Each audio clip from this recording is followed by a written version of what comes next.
Hello friends, this is Robin Manchanda. I am an authorized RERA agent for UP, Haryana and Punjab and welcome to my channel PropX. तो आज का जो हमारा topic है that is regarding home loan. Home loan एक liability होता है या एक एसेट होता है? अगर ये मैं क्वेश्चन किसी भी एक नॉर्मल पर्सन से पूछूंगा तो जवाब यही आएगा कि it's a liability and they are almost right कि it's a liability only. Okay, let us discuss कि liability हम क्या liability की exactly definition क्या है, हम किस चीज़ को liability मानते हैं?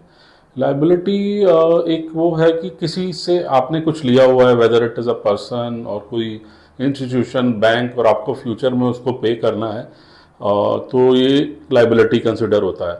तो तो इट इज़ वेरी राइट कि अगर मैं आम जनता से पूछूंगा कि एक होम लोन एसेट है या लाइबिलिटी है, तो most of the person will say it is a liability because there are many things which comes in their mind कि when we talk about home loan it is EMI burden, long term tenure, एक major outflow आपकी salary में से हर महीने, then इसका जो higher rate of interest. तो ये तो बात हो गई कि हमारी कि हम एक होम लोन को एक लाइबिलिटी पर्सपेक्टिव से देखते हैं जब, but home loan can be a asset also. How it can be asset?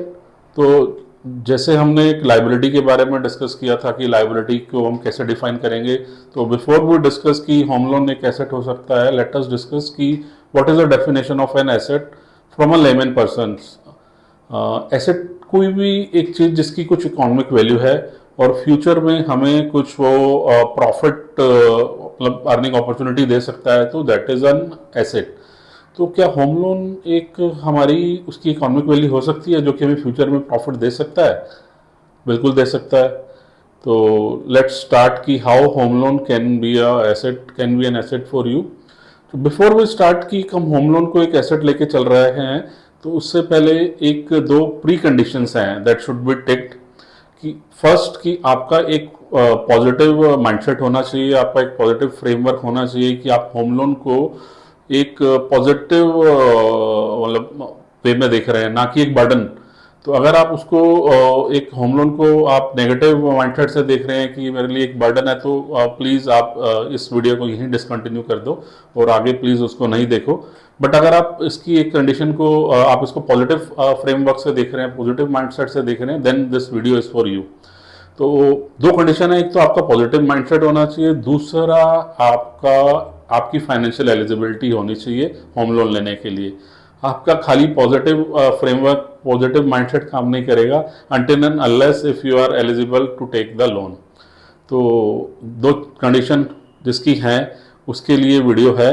तो नेक्स्ट कि हम अब होम लोन को कैसे एसेट लेके चल सकते हैं। तो पहला एसेट को हम, what is the spelling of an asset? It's ASSET। तो मैं 5 पॉइंट से डिस्कस करूंगा। ए stands for this, S stands for this. तो ये 5 पॉइंट हमारे कवर कर लेंगे जिसको जो हमें होम लोन को, हमारे होम लोन को एक एसेट बना सकते हैं। और दूसरा आपको ये भी ध्यान रखना है कि अगर आप एक होम लोन को लेके चल रहे हो तो एक पॉइंट पे आपने एंट्री करना है और एक पॉइंट पे आपने एग्जिट करना है। That is then only home loan can be your asset. अगर आप उससे अटैच लेके होके चलोगे, जो भी आप प्रॉपर्टी खरीद रहे हो, तो that can't be an asset. तो नाउ लेट्स स्टार्ट की ए इज द एरिया जहां पे भी आप कोई प्रॉपर्टी देख रहे हैं, whether it is a flat, plot और अपार्टमेंट और विला, तो that area should be developing, not developed. अगर आप एक डेवलपिंग एरिया में जाएंगे तो आपके पास इसका फ्यूचर ग्रोथ का प्रोस्पेक्ट है, रादर देन कि आप एक डेवलप एरिया में कुछ देख रहे हैं, क्योंकि डेवलप एरिया में ऑलरेडी प्राइस एग्जॉस्ट हो चुके होते हैं या it is near to exhaust. तो first it should be the area. A, first A stands for area. Area और a location. Location should be futuristic, जिसमें 3 से 5 साल के अंदर काफ़ी एम्प्लॉयमेंट जनरेशन अपॉर्चुनिटीज़ भी होनी चाहिए और एक हब होना चाहिए आपका, जहाँ पे आपके वेरियस बिल्डर्स ऑपरेट करने चाहिए, आसपास कुछ ना कुछ इंडस्ट्रीज होनी चाहिए, वेदर इट्स मैन्युफैक्चरिंग और IT, XYZ, but area should be developing only. Second is sound builder. आपने एरिया फाइनल कर लिया, सेकेंड है आपका कि builder should be sound. Sound builder से हम उसको कैसे डिफाइन करेंगे कि बिल्डर एक साउंड है? पहला, builder should have good track record, उसने सब टाइमली डिलीवर किया हुआ है, क्वालिटी ऑफ कंस्ट्रक्शन उसका अच्छा है, there are no legal issues related to that builder. तो ये सब पॉइंट भी हमें कंसिडर करने हैं for selecting the sound builder.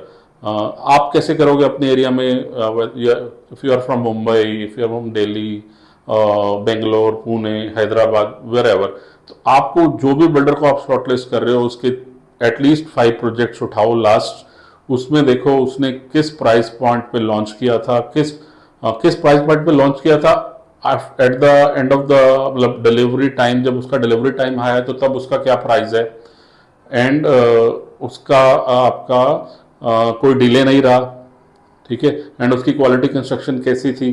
तो ये सब पॉइंट कंसिडर करके आप एक अच्छा साउंड बिल्डर सेलेक्ट कर सकते हैं। Then come the second S.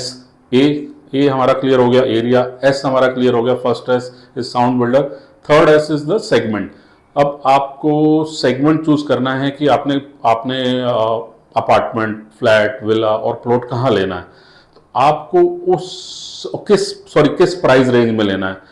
तो देर आर डिफरेंट क्राइटेरिया, आपकी सेग्रीगेशन है। One is the affordable category, then is the low end mid segment, then is the premium, ultra premium और luxury. तो आपको जहां पे भी होम लोन लेना है दैट शुड बी लो और मिड सेगमेंट। अफोर्डेबल में आप इतने इसलिए नहीं लोगे क्योंकि अफोर्डेबल की एक कैटेगरी है जिनके पास एक लिमिटेड पूंजी है, तो वो एक प्राइस रेंज तक ही दे सकते हैं, उससे ज़्यादा नहीं दे सकते। और अल्ट्रा प्रीमियम और लग्जरी वाले भी कुछ लिमिटेड पर्सन हैं। तो अगर दूसरा आप उसके लिए उतना लोन आपको ज़्यादा लेना पड़ेगा, तो आपको इंटरेस्ट ज़्यादा देना पड़ेगा। तो that is always preferable the investment should be low end mid segment.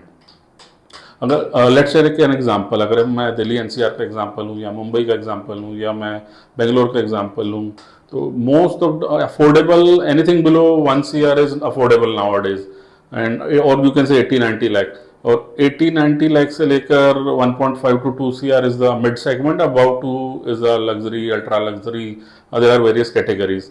तो आप हमेशा, अगर आप एनसीआर देख रहे हो, दिल्ली एनसीआर देख रहे हो, हैदराबाद देख रहे हो, पुणे देख रहे हो, मुंबई देख रहे हो, तो it should be between from 80 lakh to 2 CR. So that is the segment you should be looking after. Then comes the E. A cover हो गया हमारा एरिया, S cover हो गया sound builder, next S cover हो गया segment, then E is the entry point. आपने area भी choose कर लिया, आपने बिल्डर भी चूज कर लिया, आपने अपना प्राइस सेगमेंट भी चूज कर लिया। अब आता है हमारा, हमें किस प्राइस रेंज पे एंटर करना है। That is the most important thing. आप हमेशा या तो आप प्री लॉन्च स्टेज पे या लॉन्च स्टेज पे एंटर करोगे, क्योंकि उस टाइम एक अच्छे बिल्डर के एक अच्छे एरिया में सबसे कम प्राइजेज होते हैं, क्योंकि वो एरिया डेवलप हो रहा होता है, ठीक है। और बिल्डर भी क्या होता है, उसको फेज वाइज लॉन्च करता है। तो फर्स्ट फेज में प्री लॉन्च और लॉन्च स्टेज पे जो प्राइस आएगा वो आपको कभी नहीं मिल सकेगा। तो जैसे जैसे वो फेज लॉन्च होते रहेंगे, जैसे जैसे वो एरिया डेवलप होता रहेगा, प्राइस बढ़ता रहेगा। तो जो आपका एंट्री पॉइंट है वो that should always be pre launch और launch. Now comes the T is the timing of exit. अब जैसे मैंने पहले आपको बताया था कि आपको उस एसेट से अटैच नहीं होना, आपने एंट्री किया है तो आपको एग्जिट भी करना है।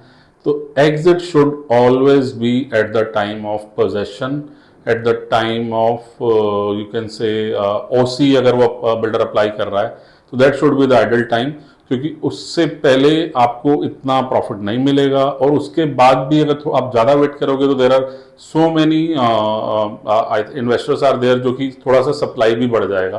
तो इट इज ऑलवेज कि आप थोड़ा सा साइट विजिट करो, आपको थोड़ा सा आइडिया हो जाएगा, या पोजेशन आप बिल्डर से बात कर सकते हो कब उसने ओसी अप्लाई किया है या करना है, तो उसके आसपास होना चाहिए। तो ये हमारा हो गया। अगर ये 5 पॉइंटर्स आप लेके चलते हो तो surely you can earn out of home loan. अब थोड़ा सा इसको सिंप्लीफाई करके एग्जाम्पल ले लें तो हमारे को थोड़ा और ज़्यादा क्लियर हो जाएगा। मैं कोई भी एक्स वाई जेडर का एक एग्जाम्पल लेते हैं कि आपने एक 2020 में लेट्स सपोज एक एग्जाम्पल किया, एक 1500 स्क्वायर फीट का आपने अपार्टमेंट लिया।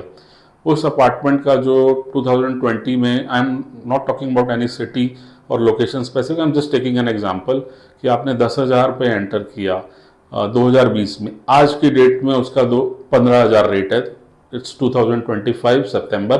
तो आपका एप्रिसिएशन आया 5,000, और कि आपने उसको जो 10,000 पे इन्वेस्टमेंट किया था उसमें आपने कुछ होम लोन से किया था, कुछ डाउन पेमेंट अपने अपनी की थी।